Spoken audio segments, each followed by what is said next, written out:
Hello everyone and welcome back to your favourite channel magnet brains. मैं हूं आपकी सलोनी miss और आज मैं आपको पढ़ाने जा रही हूं एनसीईआरटी की एक्सरसाइज 7.5 से क्वेश्चन नंबर 2। यस स्टूडेंट, पिछले लेक्चर में हमने वेरी फर्स्ट क्वेश्चन किया था सॉल्व इसी एक्सरसाइज से। अब बारी है क्वेश्चन नंबर 2 की। तो आई होप पहला क्वेश्चन सबको बहुत अच्छे से समझ में आ गया होगा, क्योंकि मैंने आपको सबसे पहले कंसेप्ट पढ़ाए थे addition and subtraction of fraction, यानी कि किन्हीं भी लाइक फ्रैक्शंस को हम कैसे ऐड कर सकते हैं और कैसे सब्सट्रैक्ट कर सकते हैं। हमने प्रॉपरली उसके कंसेप्ट सीखे हैं पिछले कुछ वीडियोस में। आप देखेंगे topic addition and subtraction of like fraction, वहां हमने समझा था कैसे हमको लाइक फ्रैक्शन को एडिशन यानी जोड़ना है एंड सब्सट्रैक्शन यानी कि घटाना है, उनका डिफरेंस फाइंड करना है। उसके बाद मैंने कुछ आपको प्रैक्टिस क्वेश्चन सॉल्व करवाए थे उसी के ऊपर बेस। तो इन्हीं टॉपिक्स के ऊपर बेस आपकी ये जो एक्सरसाइज है 7.5 ये है, इसमें भी आपको जो फ्रैक्शंस हैं, लाइक फ्रैक्शंस हैं, उनको ऐड और सब्सट्रैक्ट करना है। सो आई होप कंसेप्ट क्लियर होंगे आपको। तो अब एक्सरसाइज में कोई दिक्कत नहीं आने वाली। ये बिलोंग करते हैं आपके क्लास 6 मैथ्स के चैप्टर से। चैप्टर का नाम है फ्रैक्शंस। सो चलिए शुरू करते हैं, मेरे साथ रीड करिए क्या दिया हुआ है क्वेश्चन नंबर 2। सेकेंड क्वेश्चन दिया है सॉल्व। यहाँ पे हमको क्या करना है, यहाँ पे सॉल्व करना है। A B C D E F G H I, A से लेके आई तक हमको बहुत सारे फ्रैक्शंस दिए हुए हैं, आप यहाँ देख सकते हो। और इन फ्रैक्शंस के बीच में कभी प्लस लगा है, कभी माइनस लगा है, यानी कि दो फ्रैक्शंस दिए हैं हर क्वेश्चन में। कभी उन दो फ्रैक्शन को हमको ऐड करना है, कभी उनको सब्सट्रैक्ट करना है। तो कैसे करेंगे हम एडिशन और सब्सट्रैक्शन, आइए सबसे पहला क्वेश्चन देखते हैं। 1/18 प्लस 1/18। तो प्यारे बच्चों जल्दी से बताओ क्या होगा इसका आंसर। ए का सॉल्यूशन बता रही हूं मैं, 1/18 प्लस 1/18। दोनों ही फ्रैक्शन क्या है, सेम ही है। इनफैक्ट 1/18 सेम फ्रैक्शन दिए हैं, तो लाइक फ्रैक्शन बोल सकती हूं मैं।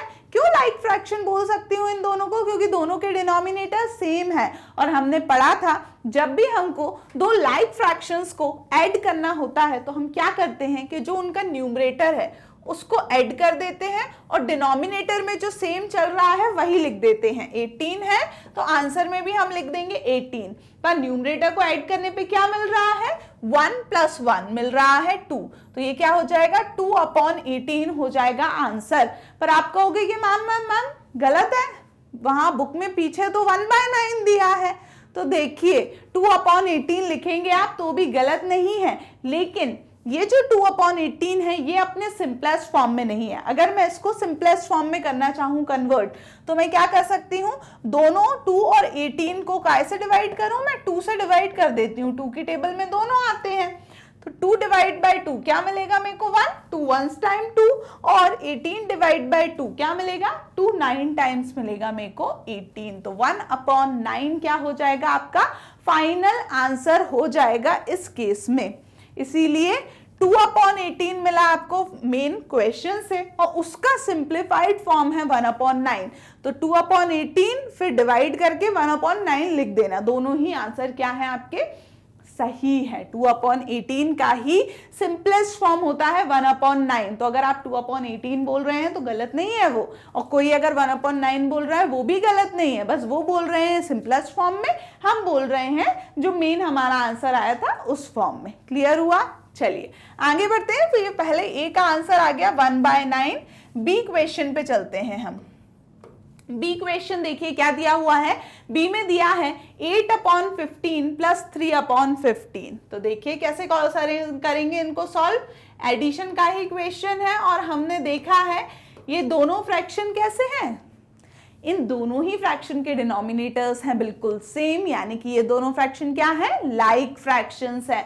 और इन लाइक फ्रैक्शंस को हमको क्या करना है, ऐड करना है। तो एडिशन ऑफ लाइक फ्रैक्शंस हमने पढ़ा है। क्या करते हैं उसमें, हम उसमें जो न्यूमरेटर है उसको जोड़ देते हैं, ऐड कर देते हैं। तो 8 + 3 हम लिखेंगे न्यूमरेटर में, और डिनोमिनेटर को भी जोड़ देते हैं क्या, नहीं, डिनोमिनेटर सेम है तो वही का वही हम नीचे आंसर में भी डिनोमिनेटर लिख देंगे। जैसे कि 15 है, यहाँ भी 15 है, तो दोनों को जोड़ मत देना, 15 ही आ जाएगा, यानी डिनोमिनेटर वैसा ही का वैसा लिख देते हैं हम आंसर में। न्यूमरेटर को बस क्या कर देते हैं, ऐड कर देते हैं। तो 8 + 3 कितना हुआ, 8 के बाद 9, 10, 11, तो यहां क्या आ जाएगा 11/15। क्लियर हुआ। अच्छा, 11/15 के अलावा कोई और आंसर हो सकता है क्या इसका? कहने का मतलब क्या आप 11/15 को और सिंपलेस्ट फॉर्म में कन्वर्ट कर सकते हो? तो अगर सिंपलेस्ट फॉर्म में कन्वर्ट कर सकते हो तो वो भी इसका आंसर हो सकता है। जैसे अभी पिछले क्वेश्चन में 2/18 को हमने क्या लिख दिया था, 1/9 लिख दिया था। तो ऐसा हो सकता है क्या? नहीं, ये और ज्यादा रिड्यूस नहीं हो पा रहा है, यानी कि अब हम क्या करें, यही हो जाएगा हमारा आंसर। क्लियर हुआ। चलिए आगे देखिए, अब ये बी का आंसर आ गया। अब सी देखते हैं। सी क्वेश्चन देखिए और आप मेरे साथ साथ सॉल्व करिए। अब देखिए ए और बी है, मैंने आपको बहुत अच्छे से सॉल्व कर दिए। अब आप मेरे साथ अपना कॉपी पेन निकालिए और मेरे साथ साथ सॉल्व करिए। इससे आपको भी कॉन्फिडेंस आएगा कि आपको समझ में आ रहा है। और जहां भी अटकोगे, तो मैं तो सॉल्व कर ही रही हूँ साथ साथ, तो देख लेना कि कहाँ पे अटक गए आप। तो देखिए सी पार्ट में दिया है 7/7 - 5/7। क्या आ गया, सब्सट्रैक्शन। कैसे एक फ्रैक्शन को दूसरे में से सब्सट्रैक्ट करना है सीखा है क्या हमने? बिल्कुल सीखा है। फाइंडिंग द बैलेंस करके मैंने इस टॉपिक से एक वीडियो बनाया है, फाइंड द बैलेंस। उसमें मैंने आपको दो लाइक फ्रैक्शन को कैसे सब्सट्रैक्ट करते हैं उसकी स्टेप बाय स्टेप प्रोसीजर समझाया था। प्लस जैसा ही है, जैसे हम एडिशन करते हैं दो लाइक फ्रैक्शन का, ये पहले देख लो लाइक फ्रैक्शन है क्या है, दोनों ही फ्रैक्शन के डिनोमिनेटर सेम है। और जिन फ्रैक्शंस के डिनोमिनेटर सेम होते हैं वो फ्रैक्शन कहलाते हैं लाइक फ्रैक्शन। तो यानी कि ये दोनों कैसे हैं, लाइक फ्रैक्शन हैं। तो मैं क्या करूंगी, जब भी दो लाइक फ्रैक्शन को सब्सट्रैक्ट करना है तो न्यूमरेटर को कर देते हैं हम सब्सट्रैक्ट, यानी 7 - 5, और डिनोमिनेटर को भी सब्सट्रैक्ट करते हैं क्या? नहीं। एडिशन में भी हम डिनोमिनेटर वैसे ही का वैसा लिख देते थे, इसमें भी वही करेंगे। 7 है डिनोमिनेटर, तो आंसर में भी डिनोमिनेटर हम 7 लिखेंगे, ना प्लस करेंगे ना माइनस। तो कहां हमने चेंज किया? चेंज किया हमने उसके न्यूमरेटर में। तो एडिशन और सब्सट्रैक्शन लाइक फ्रैक्शन का ऑलमोस्ट सेम ही है। अगर दो ऐड करना होते हैं हमको लाइक फ्रैक्शन, तो हम न्यूमरेटर को ऐड कर देते हैं, डिनोमिनेटर वही का वही रहता है। और अगर हमको दो लाइक फ्रैक्शन को सब्सट्रैक्ट करना होता है तो हम न्यूमरेटर को सब्सट्रैक्ट कर देते हैं, डिनोमिनेटर वही का वही रहता है। तो बताइए 7 माइनस क्या होगा, 7 में से 5 गए, कितने बचे? 2। तो आंसर आ जाएगा आपका न्यूमरेटर में 2, डिनोमिनेटर में 7। Final answer 2/7। क्लियर हो गया। 2/7 को और ज्यादा रिड्यूस कर सकते हैं क्या? नहीं, इससे ज्यादा रिड्यूस हो ही नहीं पाएगा। क्यों नहीं हो पाएगा? क्योंकि ऐसी कोई भी नंबर नहीं है जिसकी टेबल में 2 और 7 एक साथ आता हो, यानी कि ऑलरेडी ये अपने सिंपलेस्ट फॉर्म में है। तो यही होगा इसका फाइनल आंसर। आगे बढ़ते हैं, सी के बाद नेक्स्ट डी क्वेश्चन देखते हैं। डी दिया हुआ है 1/22 प्लस 21/22। कैसे है ये फ्रैक्शन? दोनों ही फ्रैक्शंस के डिनोमिनेटर कैसे हैं? सेम है, 22, यानी कि दोनों फ्रैक्शन कैसे हैं? लाइक फ्रैक्शन है। और दोनों के बीच किसका साइन लगा है? एडिशन का। तो हमने पढ़ा था कि जब दो लाइक फ्रैक्शन को हमको ऐड करना होता है तो हम उनके न्यूमरेटर क्या होता है? फ्रैक्शन में जो ऊपर लिखा होता है वो न्यूमरेटर होता है। तो यहाँ 1 लिखा है या 21, तो हम न्यूमरेटर को ऐड कर देंगे और नीचे डिनोमिनेटर जो है वैसा का वैसा ही लिख देंगे। तो व्हाट इज 1 + 21? 21 में 1 ऐड करो, कितना मिलेगा? 22। तो न्यूमरेटर में क्या आ जाएगा? 22, और डिनोमिनेटर में भी क्या रहेगा? 22। 22/22 क्या होगा? It is equal to 1। Clear? So 22/22 1 के बराबर आ गया है हमारा फाइनल आंसर। तो 1 क्यों लिखा मैम, 22/22 क्यों नहीं लिखा? तो जिन बच्चों ने वो हमारा लेक्चर्स नहीं देखे पिछले, उनको समझ नहीं आ रहा होगा कि 1 कैसे लिख दिया। अगर मैं न्यूमरेटर और डिनोमिनेटर दोनों को 22 से डिवाइड कर दूं तो 22 1 × 22, 22 1 × 22, यानी 1/1 क्या होता है? 1। यानी कि जब भी किसी भी फ्रैक्शन में न्यूमरेटर और डिनोमिनेटर होते हैं सेम, तो वो फ्रैक्शन 1 के बराबर होता है। तो इसका आंसर आप 22/22 लिखोगे और इक्वल टू क्या करोगे? 1 के बराबर। क्लियर? चलिए, तो ये था डी का आंसर 1। नेक्स्ट ई में देखिए क्या क्वेश्चन दिया हुआ है। ई का क्वेश्चन दिया हुआ है यहाँ पर 12/15 -7/15। फिर से ये दोनों ही फ्रैक्शन के डिनोमिनेटर क्या है, सेम है। और जब भी कभी दो फ्रैक्शन के डिनोमिनेटर सेम होते हैं तो वो फ्रैक्शन कहलाते हैं लाइक फ्रैक्शन। अब किसी को ये तो डाउट नहीं है कि मैम डिनोमिनेटर क्या होता है। कोई भी हम नंबर इस वे में लिखते हैं तो ऊपर जो नंबर लिखा होता है वो न्यूमरेटर कहलाता है और नीचे वाला नंबर कहलाता है डिनोमिनेटर। क्लियर हुआ? चलिए, तो 12/15 में से माइनस करेंगे 7/15, तो बताइए क्या आएगा। न्यूमरेटर को करूं मैं माइनस, 12 में से 7 गया और नीचे आया 15। 12 में से 7 जाएगा, कितना बचा, 8, 9, 10, 11, 12, तो कितना बचा, 5। तो आंसर यहाँ क्या आया, 5/15 होगा आंसर। कोई कहेगा कि मैम गलत है। अब कोई बच्चा क्या कहेगा कि मैम 5/15 नहीं दिया, बुक में दिया है पीछे 1/3, तो क्या है 1/3 आंसर होगा। तो वही कहानी जैसे ए में हो रही थी कि यानी कि ये जो 5/15 है ये अभी और अपना रिड्यूस फॉर्म हो सकता है। इसको अगर मैं सिंपलेस्ट फॉर्म में कन्वर्ट करूं तो न्यूमरेटर और डिनोमिनेटर दोनों को काय से डिवाइड करूं, 5 से। 5 डिवाइडेड बाय 5, 5 की टेबल में 5 कितने टाइम्स आता है, 1 टाइम्स, तो ऊपर आ जाएगा 1। और 15 डिवाइडेड बाय 5, 5 की टेबल में 15 कितने टाइम्स होता है, 3 टाइम्स, तो यहाँ नीचे आ जाएगा 3। तो इस वे में उनका आंसर आया होगा 1/3। तो क्या मेरा 5/15 गलत था? नहीं, 5/15 हमारा मेन आंसर है। अब क्योंकि 5/15 अपने सिंपलेस्ट फॉर्म में नहीं है तो हमने इसको सिंपलेस्ट फॉर्म में कन्वर्ट किया, तब हमें फाइनल आंसर मिला 1/3। क्लियर हो रहा है ना डिफरेंस कि 5/15 की जगह पीछे बुक में 1/3 क्यों दिया है, इसीलिए। चलिए आगे बढ़ते हैं। ई के बाद अब नेक्स्ट क्वेश्चन लेते हैं हम एफ। तो यहाँ आपकी एडिशन और सब्सट्रैक्शन की बहुत अच्छी प्रैक्टिस हो रही है कि कैसे हम दो फ्रैक्शन को, इनफैक्ट दो लाइक फ्रैक्शंस को ऐड और सब्सट्रैक्ट कर रहे हैं। तो सेम रूल फॉलो करना है। एडिशन है तो न्यूमरेटर को ऐड कर दो, डिनोमिनेटर वैसा ही रहने दो। सब्सट्रैक्शन है तो न्यूमरेटर को सब्सट्रैक्ट कर दो, डिनोमिनेटर वैसा ही रहने दो। तो 5 + 3 कितना हो जाएगा, 5 में 3 को ऐड करिए, 6, 7, 8, तो ऊपर आ जाएगा 8, नीचे भी 8 है। इसको और मैं क्या लिख सकती हूँ, कुछ क्वेश्चन पहले ही ऐसा क्वेश्चन बन रहा था डी वाले में। डी में क्या बन रहा था, 22/22, क्या लिखा था उसको हमने, 1। यानी कि जब फ्रैक्शन में न्यूमरेटर और डिनोमिनेटर हो जाते हैं सेम तो वो फ्रैक्शन काय के बराबर होता है, 1 के बराबर। तो क्या इस चीज को रटना है, नहीं रटना। इसका सिंपलेस्ट फॉर्म बता रही हूं मैं, क्या होगा 1।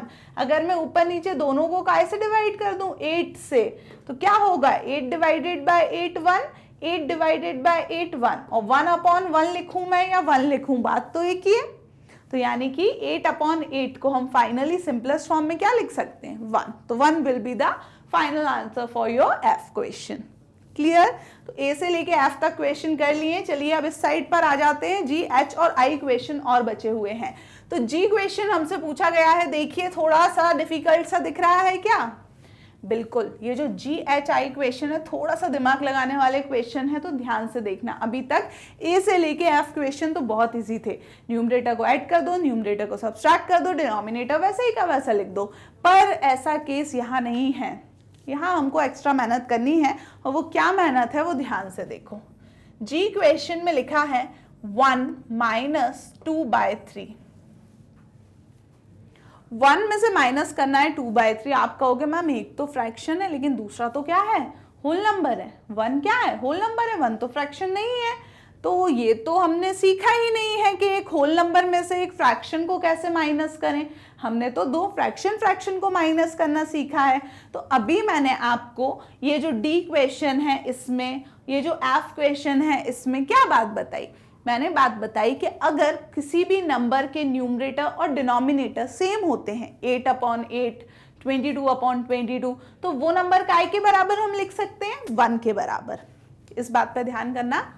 हमारे पास हमको मिला था 8/8 बराबर 1, 22/22 बराबर 1। तो हमने कहा कि ऐसा कुछ आ रहा है अगर, तो उसको मैं 1 लिख सकती हूँ। तो क्या मैं इसका उल्टा नहीं कर सकती कि अगर कहीं 1 लिखा है तो उसको मैं 8/8 लिख दूं, या अगर 1 लिखा है तो उसको मैं 22/22 लिख दूं। और क्यों 8 और 22 पे हम रहे, कुछ और भी लिख सकते हैं। 1 लिखा है मैं 3/3 लिख दूं, वो भी तो 1 होगा। यानी जब भी कभी न्यूमरेटर और डिनोमिनेटर सेम हो वो 1 के बराबर होता है। तो अगर हम राइट से लेफ्ट की तरफ जा सकते हैं तो लेफ्ट से राइट की तरफ भी आ सकते हैं, यही तो मतलब होता है इक्वालिटी का। तो ये वाला कंसेप्ट हमें इस क्वेश्चन में यूज होगा कि हमको होल नंबर में से फ्रैक्शन को माइनस करना नहीं आता, तो हम अब इस 1 को कुछ इस फॉर्म में लिखेंगे। तो अब मैम हमको कैसे पता चलेगा कि मैं उसको 8/8 लिखूं, 22/22 लिखूं या कोई और नंबर लिखूं? तो वो पता चलेगा आपको दूसरे वाले नंबर से, यानी कि 1 के साथ जो नंबर है, ध्यान से सुनना, 1 के साथ जो नंबर है उसका डिनोमिनेटर देखना 3 है। तो अगर मैं 1 की जगह क्या लिखूं 3/3, तो क्या होगा 1 बन जाएगा 3/3 और यहां लिखा होगा 2/3। तो इससे मेरे को क्या फायदा हुआ 3 लेने से कि ये जो दो फ्रैक्शन अब मेरे सामने आए हैं, दोनों फ्रैक्शन कैसे हैं, लाइक फ्रैक्शन है। दोनों के ही डिनोमिनेटर कैसे हैं, सेम है। यानी कि जब भी कभी ऐसे क्वेश्चन से आपका सामना हो, ये थोड़ा डिफिकल्ट लेवल का क्वेश्चन माना जाएगा इस वाले क्वेश्चन का, तो जब भी कभी ऐसे क्वेश्चन से सामना हो तो आप 1 को ऐसे नंबर के फॉर्म में लिखें, ऊपर नीचे वो नंबर लिख दें जो यहाँ दूसरे नंबर का क्या दिया हो, डिनोमिनेटर। इसीलिए यहाँ आपको हिंट में क्या लिखा था कि 1 बराबर होगा 3/3 के। तो क्या हमेशा 1 3/3 के बराबर होगा? नहीं। क्या किस पे डिपेंड करेगा? 1 के साथ वाले नंबर पे। साथ वाले नंबर का जो भी डिनोमिनेटर है उसको ही आप 1 की जगह न्यूमरेटर डिनोमिनेटर में लिखो। इससे फायदा ये होगा कि डिनोमिनेटर हो गए सेम, नंबर को करना है माइनस, तो 3 में से 2 माइनस करेंगे न्यूमरेटर में और डिनोमिनेटर सिर्फ 3 ही लिखेंगे। 3 में से 2 गया, कितना बचा 1, तो न्यूमरेटर में आ गया 1, डिनोमिनेटर में 3, तो आंसर क्या हो गया 1/3। ऐसे कर पाते क्या कि 1 में से 2/3 माइनस करो? नहीं कर पाते। तो हमने क्या किया, 1 को 3/3 लिख दिया। मैम ऐसा लिख सकते हैं क्या? बिल्कुल लिख सकते हैं।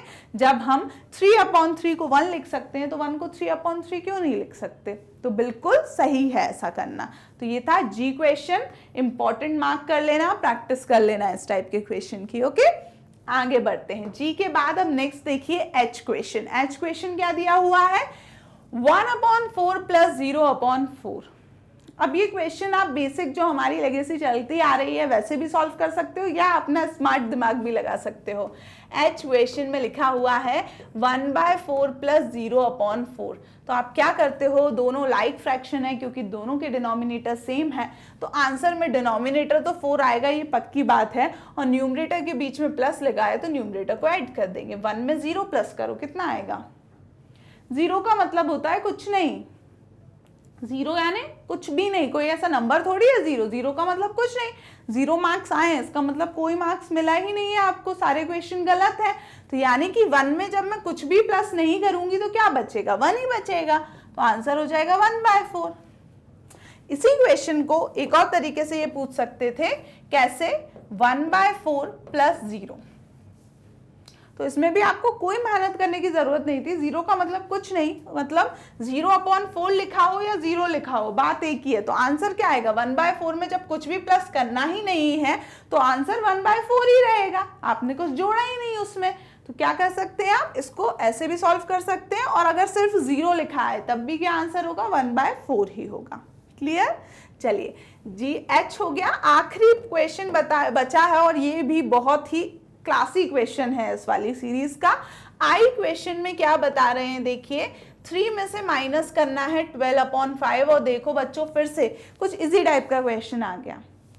3 एक होल नंबर है और 12/5 है फ्रैक्शन, और होल नंबर में से हमने फ्रैक्शन को माइनस करना अभी नहीं सीखा। हमने क्या सीखा है, हमने सीखा है एक लाइक फ्रैक्शन में से दूसरा लाइक फ्रैक्शन माइनस करना। तो क्या आप बता सकते हो कि यहां मैं 3 को ऐसा क्या लिखूं 3 की जगह ताकि वो लाइक फ्रैक्शन बन जाए? 3 के नीचे कुछ भी नहीं लिखा तो मैं 3/1 लिख सकती हूँ क्या? बिल्कुल। यानी कि ये जो आपके होल नंबर्स होते हैं ना 0 1 2 3 4, जिनके नीचे कुछ भी नहीं होता डिनोमिनेटर में, अगर किसी नंबर के नीचे कुछ भी नहीं है इसका मतलब ये नहीं है कि उस नंबर के नीचे 0 है। 0 नहीं होता। अगर किसी नंबर के नीचे 0 लिखा है 3/0, ऐसा कोई नंबर डिफाइन ही नहीं है मैथ्स में। ऐसे नंबर क्या बोलते हैं हम इनको, अनडिफाइंड, इनकी कोई वैल्यू नहीं होती। तो यानी कि अगर नंबर ऐसा लिखा हुआ है तो उसके नीचे हम इमेजिन करके चलते हैं कि क्या लिखा होगा, 1 तो लिखा ही होगा अगर कुछ नहीं लिखा तो यानी कि 3 के नीचे यहाँ कुछ नहीं लिखा तो मैं उसको 3/1 लिख सकती हूँ। अब इसका डिनोमिनेटर 1 है और इसका डिनोमिनेटर 5 है। दोनों कैसे हैं? लाइक फ्रैक्शन है क्या? नहीं, दोनों के डिनोमिनेटर्स अलग अलग हैं। इसका सीधा मतलब ये है कि ये लाइक फ्रैक्शन नहीं है। और हमने तो अभी तक लाइक फ्रैक्शन का ही सब्सट्रैक्शन एडिशन सीखा है। क्या करें? लाइक फ्रैक्शन बना लेते हैं। हमने बनाना सीखा है लाइक फ्रैक्शन। कैसे?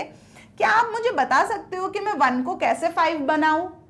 अगर मैं 1 में 5 का मल्टीप्लाई कर दूं तो वो 5 बन जाएगा? बिल्कुल। लेकिन मैंने आपको बताया था कि अगर आप फ्रैक्शन में कुछ भी चीज चेंज कर रहे हो, डिनोमिनेटर में अगर आप कोई चेंज कर रहे हो तो सेम चेंज आपको न्यूमरेटर में भी करना पड़ेगा, तभी वो फ्रैक्शन वैसा का वैसा रहेगा, नहीं तो वो फ्रैक्शन चेंज हो जाएगा।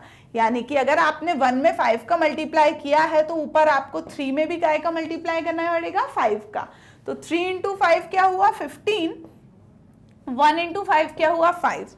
बात आती है कि मैम सिर्फ 5 का ही क्यों मल्टीप्लाई किया और किसी नंबर का क्यों मल्टीप्लाई नहीं किया? तो वो भी सुन लो। क्योंकि मेरे को इनको लाइक फ्रैक्शन बनाना था तो 5 को तो मैं 1 बना नहीं सकती। बना सकती हूँ डिवाइड करके, लेकिन डिवीजन एक उल्टा सा प्रोसेस हो जाता है। मल्टीप्लिकेशन हमारा क्या है? रनिंग प्रोसेस है, हम बहुत जल्दी कर लेते हैं सॉल्व। तो 5 को हम 1 ना बना के 1 को 5 बनाना ज्यादा इजी है। तो 1 को 5 बनाने के लिए मेरे को 5 से मल्टीप्लाई करना पड़ा। 5 ही क्यों बनाना है? क्योंकि डिनोमिनेटर सेम करना है। डिनोमिनेटर क्यों सेम करना है? क्योंकि दोनों को लाइक फ्रैक्शन बनाना है। लाइक फ्रैक्शन होंगे तभी तो हम उनका सब्सट्रैक्शन करेंगे। तो ये लाइक फ्रैक्शन हो गया 15/5। एक तरीके से 3/1 का क्या है? ये 3/1 का इक्विवेलेंट फ्रैक्शन है। उसमें से अगर मैं माइनस करूं 12/5 तो मेरे को क्या मिलेगा? यहाँ पर डिनोमिनेटर सेम है तो आंसर यहाँ 5 आएगा डिनोमिनेटर में, और 15 में से 12 क्या हो जाएगा? माइनस न्यूमरेटर में। बताइए 15 में से 12 गए, कितने बचे? 15 में से 12 गए, बचेंगे कितने? 13, 14, 15, 3। तो आंसर क्या हो जाएगा आपका? 3/5। क्लियर हुआ? सो ये था आपका आखिरी क्वेश्चन नंबर 2 का आई पार्ट। और मैं आपसे कहूंगी जी और आई पार्ट को तो आप बिल्कुल क्या कर लें? स्टार मार्क कर लीजिए। बहुत अच्छे क्वेश्चन हैं। तो अगर इस टाइप के क्वेश्चन में वो चाहेंगे टीचर कि थोड़ा सा डिफिकल्ट क्वेश्चन दें तो वो पक्का इनमें से ही कोई सा क्वेश्चन देंगे, क्योंकि ये क्वेश्चन तो बहुत इजी हो जाते हैं। एक क्वेश्चन ऐसा मिला अगर आपको तो एक क्वेश्चन फॉर श्योर ऐसा मिलना ही है। तो इनकी अच्छे से प्रैक्टिस करके जाना। ये था क्वेश्चन नंबर 2 एनसीईआरटी की एक्सरसाइज 7.5 से। अब बारी है अगले क्वेश्चन की, that is question number 3। So third question मैं शुरू करूंगी इसके नेक्स्ट लेक्चर में। टिल देन आपको क्या करना है? आपको बहुत अच्छे से पता है, आपको करनी है इन सारे क्वेश्चंस की प्रैक्टिस। जितना ज़्यादा रिवीजन करोगे, जितना ज़्यादा प्रैक्टिस करोगे, उतना ही अच्छे से आपको कॉन्सेप्ट समझ में आएंगे और एग्जाम में आप फटाफट सही आंसर इजीली सॉल्व कर लोगे अगर आप बहुत अच्छे से प्रैक्टिस करके गए हैं तो। नेक्स्ट लेक्चर में अगले क्वेश्चन के साथ मिलूंगी। आप विजिट कर सकते हैं हमारी ऑफिशियल वेबसाइट magnetbrains.com और वहां पे आपको क्लास 4 से लेके क्लास 12 तक सभी चैप्टर्स के वीडियो लेक्चर्स, सभी सब्जेक्ट के फ्री वीडियो लेक्चर्स अवेलेबल हैं एंड नोट्स भी अवेलेबल हैं सिस्टमैटिक मैनर में। एंड डेली अपडेट्स के लिए आपको विजिट करते रहना है मैग्नेट ब्रेन्स यूट्यूब चैनल का community section. So keep studying. Thank you so much and bye bye.